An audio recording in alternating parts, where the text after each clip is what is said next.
merupakan tahun ular kayu. Apa makna Imlek di tahun ular kayu dan bagaimana peluang serta tantangannya? Kita akan bahas bersama ahli Feng Shui Randy J. Chow. Selamat pagi Pak Randy. Pagi Mbak. Tahun 2025 tahun ular kayu. Apa sebetulnya makna Imlek di tahun ular kayu ini? Jadi makna Imlek di tahun 2025 khususnya mungkin agak berbeda di tahun-tahun kemarin. Jadi tahun 2025 ini kombinasi daripada si ular dan si kayu itu dia membawa energi transformasi, dia membawa energi pertumbuhan, dan dia membawa energi keseimbangan. Makanya sering-sering dibilang tahun ular kayu itu saatnya kita mengembangkan diri, Mbak. Jadi kalau di tahun 2024 itu fokus pada diri sendiri, tapi di 2025 itu kita fokusnya adalah mengembangkan diri. Baik secara intelektual ataupun secara spiritual, dibilang kayak gitu. Tahun 2025 juga dibilang saatnya kita berpikir strategis. Kenapa berpikir strategis, Ko Randy? Karena di tahun 2025 itu dibilang data itu gampang kita dapat. Jadi kita searching aja gampang ya Pak ya. Gitu. Hanya saja karena terlalu banyak datanya kita harus memilih dengan tepat ya. Takut yang mana yang benar yang mana yang enggak. Di tahun 2025 itu juga saatnya kita itu untuk menjalin hubungan yang baik dengan sekitar. Waktu 2024 itu dia bilang kita harus mandiri. Tapi 2025 kita harus menjalin hubungan dengan sekitar. Artinya kita butuh bantuan orang. Ya. Yang terakhir dia dibilang tahun 2025 itu saatnya kita berpikir kreatif katanya, ya kan? Artinya mungkin akan ada banyak tindakan-tindakan yang harus lebih inovatif, ya kan? Out of the box dan segala macamnya. Seperti itu, Mbak. Oke, artinya bisa dijelaskan itu kan tadi karakter ularnya. Nah, sifat dasar elemen kayu itu seperti apa sih sebetulnya Pak Randy? Lalu kalau digabungkan ular kayu seperti apa? Kemudian perbedaannya dengan tahun 2024 yang terkenal dengan tahun naga. Tahun naga ya, tahun naga. Itu menarik, Jadi kalau ular tadi kan yang dibilang termasuk sio pergerakan katanya. Makanya dibilang bergerak cepat, ada perubahan per 3 bulan. Kalau naga dia lebih statis katanya. Perubahannya per 6 bulan. Jadi ini mungkin akan ada banyak perubahan atau regulasi per 3 bulan ya dibilang kayak gitu. Ular tadi dia lambang intelektual, makanya tadi yang dibilang kreatif, inovatif dia dibilang kayak gitu. Ular itu juga dibilang punya sifat yang mistis katanya dia dibilang kayak gitu. Ya kan, jadi kalau di Cina termasuk dibilang hewan mistis, makanya ada sisi spiritual. Nah, kayunya gimana nih? Ya kan? Apakah sama antara kayu naga dan kayunya ular? Tahun kemarin kan tahun naga kayu ya, Mbak ya. Tahun ini kan tahun ular kayu. Ternyata beda, Mbak. Di Cina memakai 5 elemen memang, api, kayu, tanah, logam, air. Ternyata karena ada prinsip yin dan yang akhirnya dibagi menjadi 2. Jadi ada kayu yang, ada kayu yin. Naga itu termasuk polaritasnya yang. Makanya dia pairingnya sama kayu yang. Kayu yang itu suka diibaratin pohon besar. Makanya tahun-tahun kemarin itu sering-sering dibilang tahun yang harus tegas, konsisten, fokus, dibilang kayak gitu-gitu. Tahun ini dibilang kayunya kayu yin, kayu kecil. Kayu kecil itu diibaratin kayak ilalang ya. Ilalang itu dibilang tingkat survive-nya tinggi.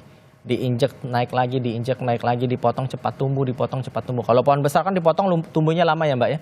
Nah, di kayu kecil itu juga kan suka diibaratin kayak bunga katanya, flower ya kan. Makanya tahun-tahun ini semua hal harus indah katanya dia dibilang. Kita harus ngikutin flow tahunnya, kita nggak bisa ngelawan katanya kan.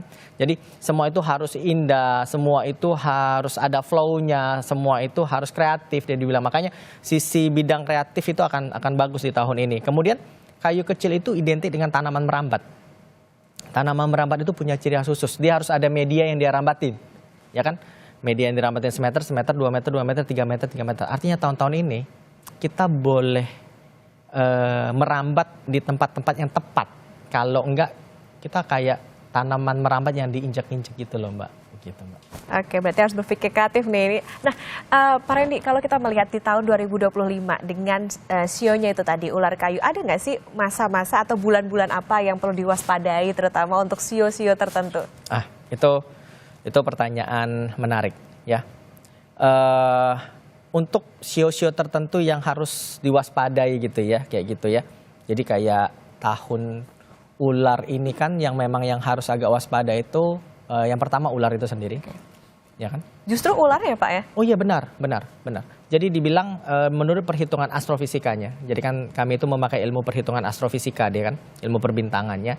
Pokoknya setiap kita ketemu sionya kita sendiri, itu kita dibilang kita lagi Cheong Tai Sui namanya. Ibaratnya lagi clash ya Mbak ya, dibilang. Jadi kayak tahun kemarin tahun naga ya Mbak ya. Tahun naga berarti naga yang lagi berbahaya. Tahun kemarinnya lagi tahun kelinci yang pasti yang berbahaya. Jadi yang pertama, yang pasti ular. Yang kedua, sio yang beda 6 seberangnya dia bilang. Berarti babi Pak. Ya, sio babi. Kemudian terjadi sansing dengan macan dan monyet.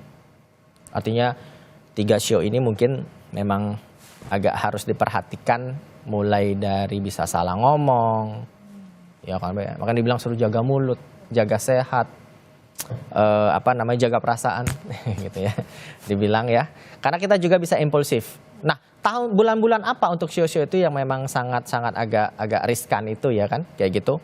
Khususnya Februari. Februari itu sendiri. Ya kan? Agustus. Ya, Agustus. Kemudian November. Dan November. Jadi kan itu sio yang kayaknya agak ciong gitu di tahun 2025. Yang cuan nih mana nih Pak? Oh, yang cuan ya, yang cuan. Yang cuan otomatis yang hap ya, yang sanhe. Berarti ayam. Ayam, oke. Kerbau, ya. Kemudian itu anjing sama kuda. Nah, kayak terkhusus anjing itu ya, tahun-tahun kemarin itu kan anjing itu cukup kena ciong katanya dibilang kayak gitu. Tapi anjing di tahun ini bagus tuh. Jadi 4 sio itu dibilang tergolong dapat kesempatan baik ya. Tapi tapi seperti yang aku suka bilang. Nasib baik dan nasib buruk itu beriringan. Jadi jangan dibilang kalau yang ini lagi kurang baik itu berarti nggak ada bagusnya, nggak mungkin. Jadi bilang nasib baik mengikuti nasib buruk mengikuti nasib baik. Itulah lambang yin yang, hitam titik putih, putih titik hitam.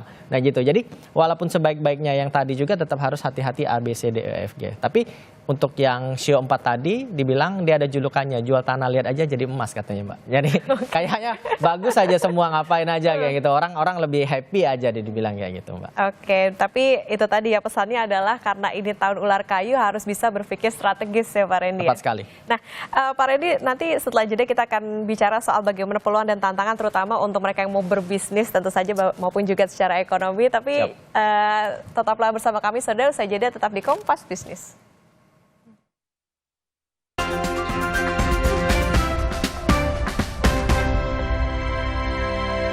Saudara, Anda masih di Kompas Bisnis, masih bersama dengan kita ahli Feng Shui Randy J. Chow. Pak Randy, kita lanjutkan kembali soal bagaimana sio ular kayu tahun ini. Nah, Pak Randy, kalau kita bicara soal bagaimana karir, kemudian juga potensi bisnis, investasi dan lain-lain, seperti apa sih di tahun ular kayu ini?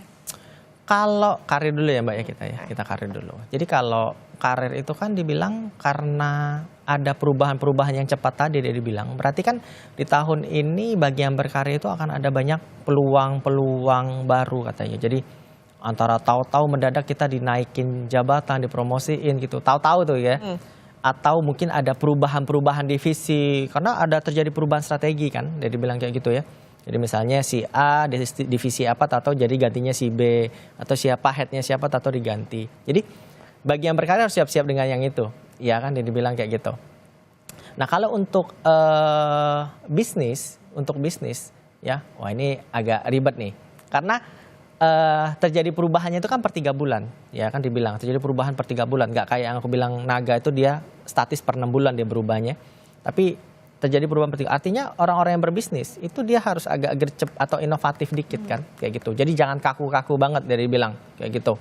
Karena khususnya regulasi di bidang logam itu dia berhubungan dengan keuangan perbankan itu, dia akan ada perubahan atau syarat-syarat baru.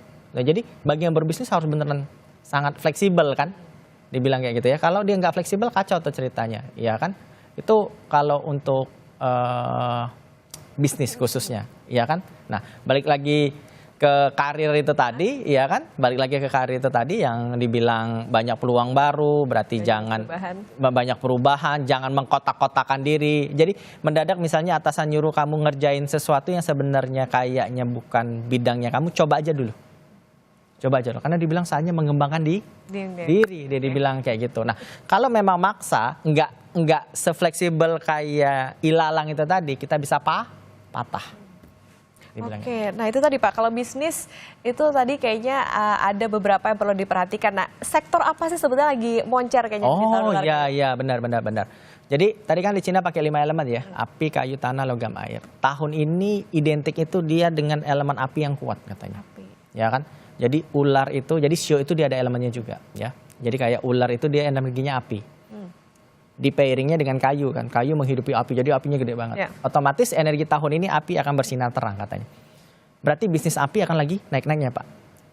Korendi bisnis api itu apa aja ya kan, kayak beauty, ya kan kecantikan, ya kan kayak media, entertainment, film, Kreatif ya, industri kreatif bener industri kreatif. Berarti resto, ya kan, kayak gitu, digital marketing, aviation penerbangan kayak gitu.